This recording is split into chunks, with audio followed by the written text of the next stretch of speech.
Welcome to the Infuse Compassion Podcast, hosted by me, Amy Quisenberry. And me, Mark Carpenter.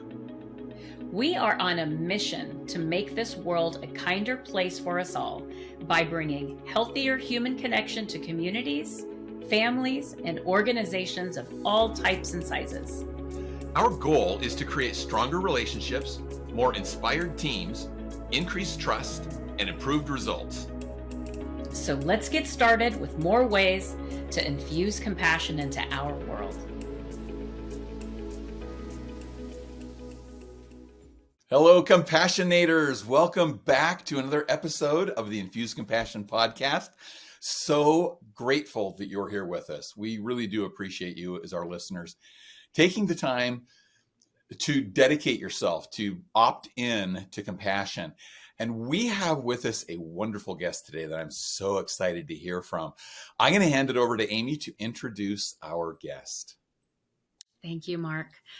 I am really proud and very honored to introduce Dr. Shawnte Elbert. Dr. Shawnte Elbert is a public health leader, organizational strategist, and wellness advocate with over 18 years of experience in higher education, behavioral health, and community well-being. She's the founder and CEO of Elbert Innovative Solutions, where she helps organizations integrate equity, wellness, and leadership development into their culture and strategy. She's a dynamic keynote speaker. She's a consultant, coach, and she blends evidence-based practices with faith-informed principles to help leaders and teams thrive. Her work has been featured in books, national conferences, and transformative initiatives that center people first, always with compassion, equity, and impact at the core. Now, Dr. Shawnte is also one of the co-collaborative authors for the Brave Women at Work, Lessons in Letting Go. So she and I both got to collaborate on that book. And Dr. Shawnte, thank you so much for joining us today. Amy and Mark, it's an honor to be here. Thank you for the opportunity to share space. And I'm excited to be able to share some of the lessons in letting go I've learned and how I infuse compassion into my daily life. So I'm excited. Wonderful, wonderful, perfect. Well, we're going to get into it. So I want to first point out something that you said in the form that we ask all of our guests to fill out. You created something, you put in something that I thought was so powerful, that is really at the essence of what we're going to talk about here. And you said that you're really focused on creating space for grace in our interactions, making decisions with empathy, and balancing truth with tenderness. Oh my goodness. Truth with tenderness. Truth with tenderness. So in that whole vein, that whole capacity right there, how has compassion shaped your leadership style and professional journey? It has been the thing I often didn't have myself early in my career. As a graduate assistant, definitely had it. As a student, I had it. But when I got my first official 401k and went from an entry-level person in those spaces, the fear of making a mistake, of not showing up how I was expected to, with little direction. It's supposed to, I guess, osmosis, supposed to come into my being. I was supposed to get it and be perfect within a very short period of time. And so what I look at now and how I divide myself between being humanistic and being a leader is that they both have to co-occur.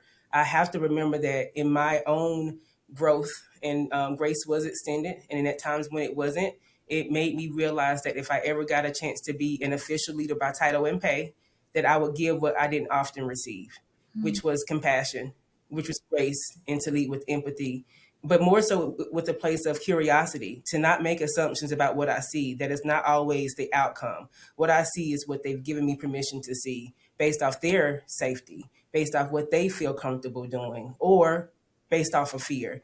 And so I've learned a lot in building myself and being able to be comfortable saying I am a leader, that it made me actually, even though I wear glasses, open my eyes to go beyond what I really see and ask those pointed questions to my team, to my students, what's really impacting you. This is what I see, but this is not what I've normally seen from you. So let's get some space at the table to dive deeper.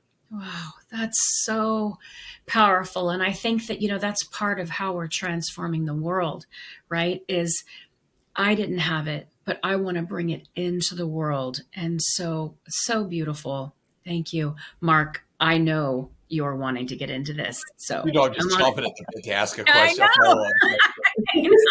Yeah, I love what you said there, that a lot of times we show up less than compassionate because of our own fears. What are some tips? What are some helps that you give people or that you can give from your own experience? Because I think some of our listeners are experiencing that too. I know I have in my past. How do we overcome those fears so that we can show up as our best self? And as you've put it, to see people as a whole person. The hardest lesson is that it's not safe for everyone to show up that way. And so making that decision is a privilege many of us don't have. Being able to get to that place where I showed up in what I call my true authentic self. By that time, I was already a director and working my way up to being an associate vice president. But definitely early in my career, when I'm at the bottom of the org chart, it wasn't safe for me to move in that direction. I didn't know what type of agency I had. And if I tested the limits, once I tested the limits that the outcomes could be A, B, C, or D, and they all weren't good, it made me be very mindful and careful. And so I want to be honest and say, my first tip is to read the room, baby, as my granny would say. Read the room. It's not always safe to move in that way. And I know a lot of us believe in grassroots and social justice and spirituality and faith, but discernment is a gift. And we have to be mindful of when we show up in spaces, do they deserve the wholeness in what we bring to the table, or are they prepared for it? And I think my lesson was that I thought I could always show up as my best authentic self, and the spaces wasn't always ready for it, even though they hired me to do the work. By the time I came in and did it, it was a different conversation. So that's my first thing, read the room. But when you're in that space and it's welcome, trust that your gut, trust that your intuition that says you're supposed to be there, you're supposed to be there. One of the things I heard from a mentor of mine was, God never puts you in a place that you're not supposed to be. So if I'm in that space, I'm supposed to be in that space. And it means all of me is supposed to. And that includes in those moments where it may not feel as safe, I'm always protected. And I'm having to grow in that space of learning to navigate when to say something, when to not, when to just let my presence be the answer versus my words. Yeah. Well, you're tying very strongly to some of the work that I do. It's a concept I call lead like a person, not like a position, which is where that compassion comes in. And Mark, I say the same thing. I said leadership is not a title or position. Yeah. It's how you lead. Yeah. Lead from the heart. But if we're not seeing people as if we're not seeing people as the whole people, we start leaning back on that position, don't we? And we start getting absolutely there. So I'd love to hear some examples of transformations that you've seen either with yourself or others, where making that shift, where I'm not looking just at my position as a leadership, but I'm looking at people as my responsibility as a leader. Can you share some examples of how that shift has been made? Oh, so many. I love mentoring professionals. And one of my favorite things to do is, it seems so very small, but walk me through your resume. And the first thing I notice oftentimes is we've been told to do a one-page resume, but they don't have a kitchen sink resume, as I like to call it. Everything they can draw from and use it to tailor to different jobs they're applying for. But I often notice how often they diminish the work that they do. And I'm just like, why didn't you include that? Well, that wasn't nothing. That was just, one of those projects. I threw it together. I said, but could somebody else throw it together the same way and it'd be just as successful? And so a lot of times I've learned in those spaces when working with folks is how we talk to ourselves and about ourselves. And we don't even give ourselves compassion. And so a lot of times when I'm looking at others and I'm watching them navigate their own journey and finding their voice and how they want to show up authentically, how they see themselves is usually the first thing I tend to deal with. And a lot of people hate the term fake it till you make it. But one of the things I learned was that early on, my mentor said, dress for where you're going, not for where you are. Being able to walk into a room and not be confused as a student, not to be confused as anybody but myself, because I dressed the part and oftentimes was overdressed, allowed me to walk into rooms and hold space very quickly. And, there's tough conversations around code switching, but I learned to, as my granny say, read the room and be able to shift and navigate spaces never built for me. As a first generation student, as often the youngest administrator in the room, the only one who still had a baby in diapers. Everybody was empty nesters, and here I am with the baby and saying, hey, I got to go pump. Or often being the only woman, a woman of color, a person of color. So in those spaces, I already felt othered. But learning how to go into those spaces and hold that space for myself and the voices I brought to the table with me, it was important for me to understand that I didn't have to qualify and quantify myself every time I walked in the room and go through my resume. But when I didn't know what was on my resume, it's also how I lowered myself, because I didn't know how to do my own pitch, my own elevator pitch. And so first, know what you bring to the table, put everything down. And then it's easy for you to conversate about what you contribute to the larger picture or the larger organization or a project, when you actually can verbalize all your gifts and talents without saying, I don't know what I bring to the table. And I get that a lot from professionals, young, old, and seasoned. And so it doesn't matter. I've seen it with every age group, every generation, where somehow, some way, someone told them to not include a key skill or talent because it wasn't necessary, but it absolutely was. Mm-hmm. Yeah. And I love, Dr. Shawnte, how you help people see themselves. And I think as a leader, that's such an important part of our role, right? So I'd love to dig into this, really help our leaders and kind of talk through how leaders can really infuse compassion without feeling like they're compromising performance or the boundaries, because at the end of the day, they are held to, I need to deliver. I've got to lead this team in a way that we're going to show that we're making results, moving forward, progress. Can you talk through that a little bit, please? I think so, we are so focused on outcomes, ROI, that we forget that the best investment is into the team. When the team feels seen and heard and they feel supported, they will show up for you. It was always easier for me to go above and beyond for the supervisor or for the organization when I felt seen, heard, and appreciated. I went through a leadership training at when I was the director at IUPUI, now it's IU Indianapolis. And one of the things we did was figure out what our the same people who did the love language did. How do you want to be affirmed and supported? And so, what is your language and how you want to be appreciated? So they have a whole series on appreciation language. And I was sitting at the table with my cohort mate, and she's like, "I'm a baker, and I bake for my team, and they don't appreciate it." And I was like, well, I will take all the goodies, just bring them to my office. And we were joking at the table. But when we had to do the assessment with our team and come back to the next month for the class, none of her team members liked gifts of service. They didn't like the gifts. Some of them wanted quality time.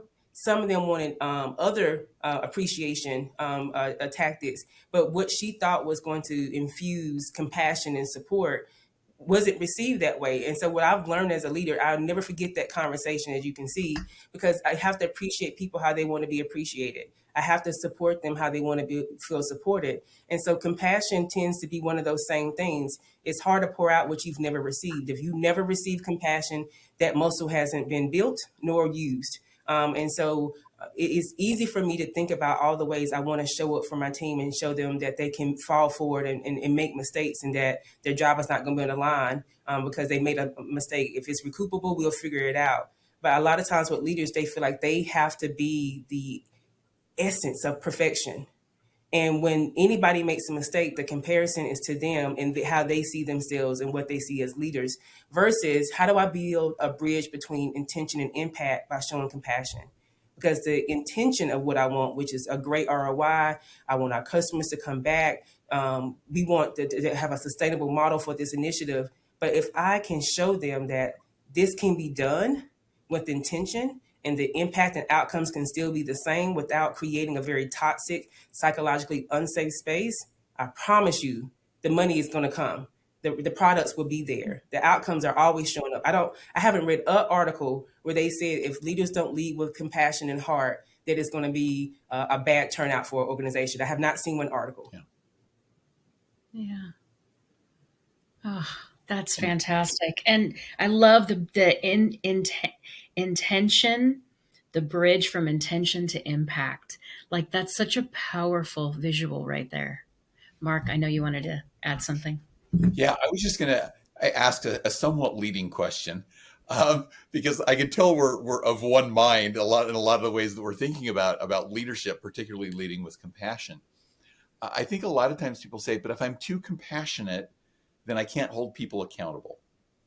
So talk about that balance between compassion and accountability a little bit.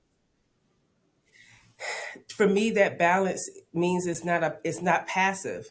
It's a verb. It's active. Compassion to me is a verb. It's an active choice to center humanity in every strategy, every policy, every conversation. If they know that everything that I do is to center their wholeness and wellness and success, even when I have to have a tough conversation or put someone on a pip or say, you know what, maybe this is not the best place for you within that 90-day onboarding time period. They know that I did the best that I could. I tried my best to support them. I documented it. I gave them all the resources and tools, but maybe this is just not the right fit. And that's the only time you would ever hear me use that word is when I've done my due diligence to support a teammate.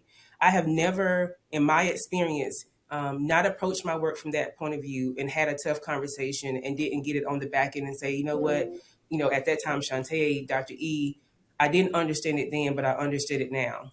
I led from emotion and I understand it. And I can give you an example, Mark. I had a teammate who was applying for my director job. And I knew they wasn't ready, but we try to do, again, internal support. So they applied, they had a first round interview. I went and watched the Zoom interview and they didn't do as well as they thought they did. And I wasn't shocked, but I was a little bit shocked because they didn't do as well. We had second rounds and they reached out and said they wanted to talk to me. I said, absolutely. I said, well, I have a little bit of homework for you. I want you to watch your video. Here's a cheat sheet rubric, modified so you can do a self-evaluation. And then let's talk. Come to my office. I'll have some snacks. We can talk through the decisions that the search committee made in order to move forward with the right candidate. And now we've already hired someone. They came in to meet with me. And I said, all right, let's walk through the rubric. Let's talk about some things. And they said, no, Dr. Elbert, I just wanted to come. I didn't want to counsel. And you not understand that I watched it and I completely understand. I didn't do my best.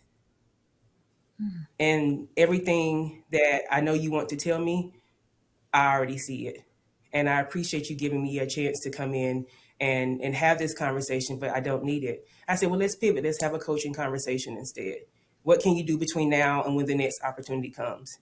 It's hard when you feel like you are deserving of something, a next opportunity, a pay raise, a title, but we don't often see how what we believe versus intent and impact, those things didn't show up at that interview. And so that's how I do it. I am human. I give them space to cry, be mad at me, and they deserve that opportunity, but more so they deserve to get the best of what I have to offer, which is mentoring, coaching. Yeah.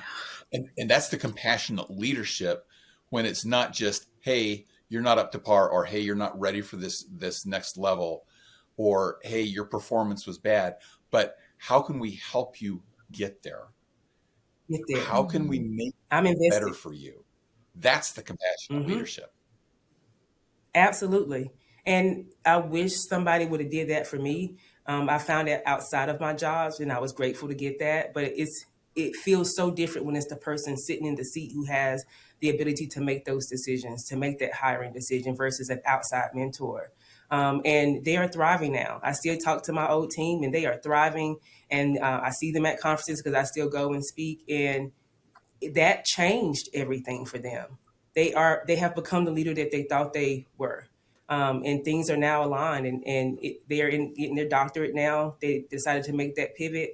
But if you give them that agency, I have never seen it not connect.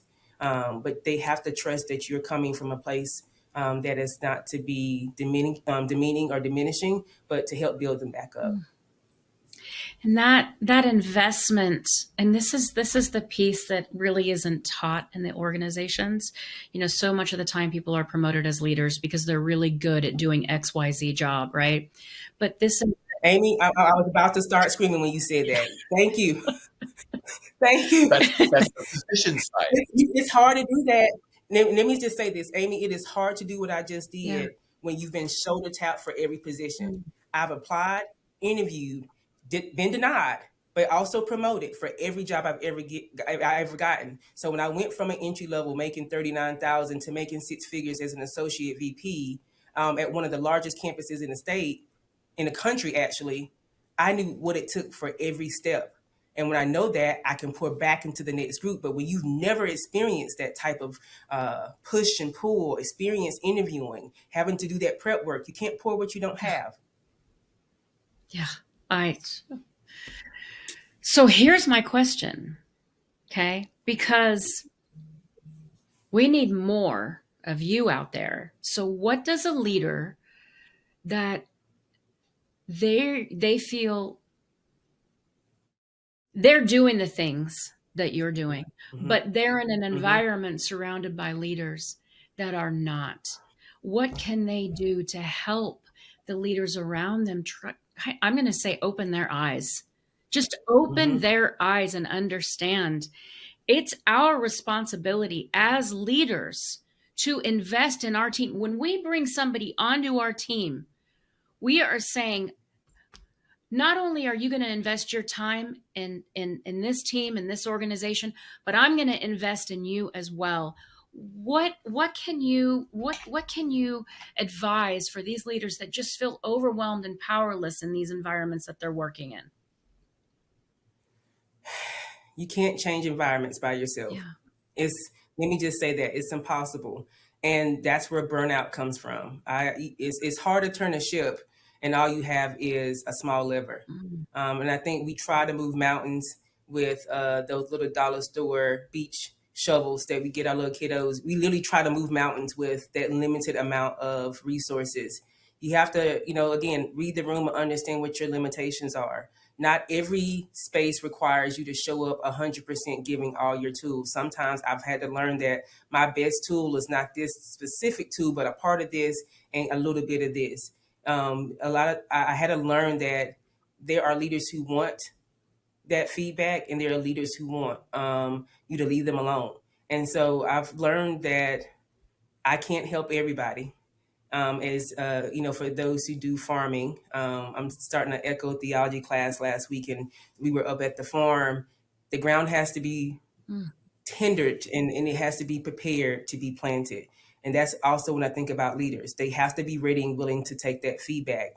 Hence why I'm a huge fan of 360 evaluations. But I know leaders who detest it because they don't want that type of feedback. So if you are working with people who get very defensive and emotional when you've course corrected or gave them that feedback, hey, challenger, it can be challenging, but look, they just told you how they felt. You wasted some time. It feels that way, but you did your best that you could. I've learned that everybody doesn't deserve what I have to pour, and I can't help everybody. And I've found myself on the receiving end of targeted behavior when I thought I was helping, and they took it as something different. And so my best lesson was test the waters before you start trying to help shape other leaders. They have to be willing and ready to receive it. The ground has to be tendered and ready for that type of, as they say, sow on good ground. And I think for me, leaders like us want to help everybody, but we can't. Yeah. Oh. I'm going to take Amy's question and turn it on a little bit different angle. What if we have some listeners here who are leaders and they're saying, ooh, shoot, I am leaning a lot on my position here, and maybe I need to be a little more compassionate in the way that I lead. What's a tip that you can give them to help them make that shift, particularly if that type of leadership has not been modeled for them before? I have as my twin sister, the therapist says, do you have any evidence of showing that type of behavior will not be successful for you? And then she'll often twist it and says, do you have any evidence of when you do this that God won't help and protect you? And so the therapist uses that mindset to ground you and to see what's around you, that grounding technique. And so I have to ask them, if you have seen glimpses of it, Has it not been successful? Yes, it has. So what does it hurt to show compassion and actually have staff who are more invested in their work? Do you actually know if your staff are excited on Sunday night as they prepare for work? Are they in their cars on Monday praying, doing meditation, taking deep breaths before they walk in just because they have to prepare for the week? Or do you want staff actually excited to come in? I think for me is when I walk into my team space, what's the energy that I'm feeling? Are they smiling? Is there laughter? You go into a kindergarten class, they are on fire. I used to love going to my son's class. They have all the energy. But when you walk into an office space and it feels like you just left a wake or a funeral, something is telling. Yeah. And so for me, I often ask leaders, what is the room telling you? When you walk into spaces and people seem to enjoy their work, what's the difference? And oftentimes it's from the top down. And they have built some type of community where they all feel seen, heard, and affirmed. And so for those leaders, I say, try one thing for your team that they have maybe suggested. It doesn't take much to do a fishbowl, drop ideas in here of something we can do to support this environment and make it better. It don't even have to be a formal survey, but just do something. And what I've seen is the effort may not be trusted at the beginning because they already like, wait a minute. But the consistency in behavior, the consistency in changes allows people to start seeing, well, maybe this is going to be a different work environment. And then they'll start investing themselves. One small thing. One. Yeah. Love And, that. and I really want to underline your curiosity and your approach. You mentioned at the beginning, right? But I really want to spotlight that because throughout, I've heard you over and over again really spotlight in your examples. Your approach is curious. Your approach is go see, go listen, go pay attention. And that is so powerful. So I just want to do an intentional call out. Leaders, if you're not really getting curious about your teams, what they're feeling, what they're experiencing, what their thoughts are, I love it. The energy in the room. Absolutely. Please. I mean, that's so powerful. Dr. Shawnte, we could talk to you all day long, right? I mean, I know. I'm like, oh, I got notes over here that I didn't even say, but it's okay. It's all right. It's all right. We're good. We're good. I got most of it out. We're good. well, hold on a second. Let me just ask you a general question. Is there anything that we haven't asked that you're like, Amy, Mark, your listeners, who we call our compassionators, you all have to hear this. Please share that. I hinted at it earlier, but I want to emphasize that the most important component of being compassionate to others is to be compassionate to self. You have to give yourself grace. You have to model it for yourself. And I'm going to say the hard thing. Even when you think it in your head, you're still speaking it to yourself and over yourself. So when you say, oh, that was a dumb move, Shawnte, oh, that was stupid, or you shouldn't have done this, you're still giving yourself that negative thought, that negative energy. It's just as bad as saying it out loud because remember, the brain doesn't tell the difference between verbal and mental. It's still taking everything in. And I had to be very mindful of the ants as the therapist, my sister, automatic negative thoughts, how much I was so negative on myself early on as a leader. And for my compassionate folks here, when the outcome didn't turn out like you wanted to, you try to help someone, you try to share exposure for opportunities or show grace, and the outcome wasn't there, do you automatically say, I'm just so glad I tried, versus I shouldn't have done that? And I want us as, compassionators to be mindful, to be compassionate with ourselves. The intention was there, the thought was there. The outcome may not have been what you wanted, but for me, that will be the long-term impact of they will see in time how at least you tried. And when they do that 5, 4, 3, 2, 1, what do you see? What do you hear? And they start counting down. They have something on their timeline when somebody showed up for them, even if they wasn't able and ready to receive it. The wisdom you have brought. My goodness. Mark, bring us home. Well, first, I want everybody to find out from you, how can they get more of Dr. Shawnte Elbert?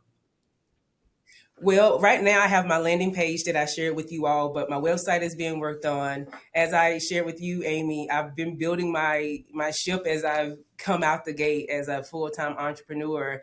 So Dr. E Speaks, my blog, I've been kind of quiet as I've been curating a whole new series I'll be rolling out next week. Because my life keeps pivoting. And so follow me on LinkedIn on my Dr. E Speaks blog. My current website is on, you all are shared, but Elbert Innovative Solutions will be live and probably in the next couple of weeks. And so I'm excited for that. And then I'm potentially, me and my sister are talking about a podcast. So we'll see how that goes as identical twins and what it looks like to do work from a wholeness perspective. So some things are coming down the pipeline. We got the book that we just put out, Amy. And I just had an amazing woman say, so where's the book? Early this week, I was like, "What book?" I just put one out. She said, "No, where's your book?" So I'm in contemplation and prayer to see what's next, and I'm always looking for good partners, co-conspirators, as I like to call it, to do some good work and to shake some stuff up. Our voices need to be heard, and we need to provide that space, especially when people right now are courageous but tired, hopeful, but at the same time wondering how this will be better and get better for our communities. And so I'm looking for some co-conspirators who want to just shake some stuff up and make some things happen in this space until things do get better. Yeah. Oh, beautiful. So powerful. So, and okay, hold on. We just need to talk about this for a second. You and your sister doing a podcast, 100%. Let us know how we can help. Okay. Because I will. We've been talking about it for a year, and we finally just sat down the other week and was like, I think we need to do it. We quote each other so much, and there's so much that we want to share, and so many experiences as leaders, as she's still in a senior position. So more to come. I definitely will be touching base. Our mentorship is our thing. So looking for those who can give us the insight on how to start it. And I don't know anybody personally other than you, Amy, that has a podcast. So I think there's enough space, there's enough room at these tables for all of us to come and eat, as we say back home. Enough for all of us to eat. that's right. That's right. You have some wise people in your life. I love that you I'm from the South, so we got we got a good saying for everything. Other than bless your heart, we got some other stuff. We got some other stuff we can read. I love it. I love it. Hey, Mark, our last question. Okay, Dr. Shawnte, what is one tip that you can give our compassionators to help them infuse more compassion into their lives this coming week? I already gave one, but which is give compassion for themselves. But I want them to do something that often makes all of us uncomfortable. Acknowledge your effort publicly, somehow, some way. I did something good, because we always say move in silence. Yes and no, but we need to know that our efforts are seen and heard. So find ways to share what you're doing. Others need to know that they're not alone in trying to create a healthier environment for us humans here in our country, in our world. So find ways to share your efforts publicly. And I know that's something different, as we often are told to move quietly, be humble. But humble doesn't allow people to see what's possible, especially if they're looking for it. Well, and acknowledging your efforts isn't necessarily lacking humility. But a lot of people put those together. Yeah. A lot of people put those together. Absolutely. Absolutely. Love it. Thank you so much again. Thank you for the incredible work that you're doing and for coming and sharing all your wisdom and experience with our compassionators and with us. And you know what? We're going to meet again very, very soon. Yes, we will. All right. Okay, everybody. So as we close this episode, couple of updates real quick. Don't forget, we have the Infuse Compassion into Companies Conference. It's coming November 14th, and it's from 9 a.m. to 1 p.m. Pacific time. And get your tickets now. It's virtual. Anybody can go. And we have... Our speakers are going to knock your socks off. Let me just tell you that right now. We have some incredible experts. Our website is infusecompassion.com. Mark, what am I missing? No, that's it. Get on, get in. Don't miss out on it. And if you can't come to the whole thing, we will record it for those people who have bought a ticket. You'll have access to the recording afterward too. So come join us. And let's just all get together. Let's just build a more compassionate world. Love it. Thank you, everybody. Bye, everyone. Thank you for joining us for this episode of the Infuse Compassion podcast. If you enjoyed the conversation, please share a review and like the podcast so other compassionators can join us. Until next time, let's all do something each day to infuse compassion into the world. For more information on our guests, see the show notes. For more information on Mark and Amy, go to infusecompassion.com.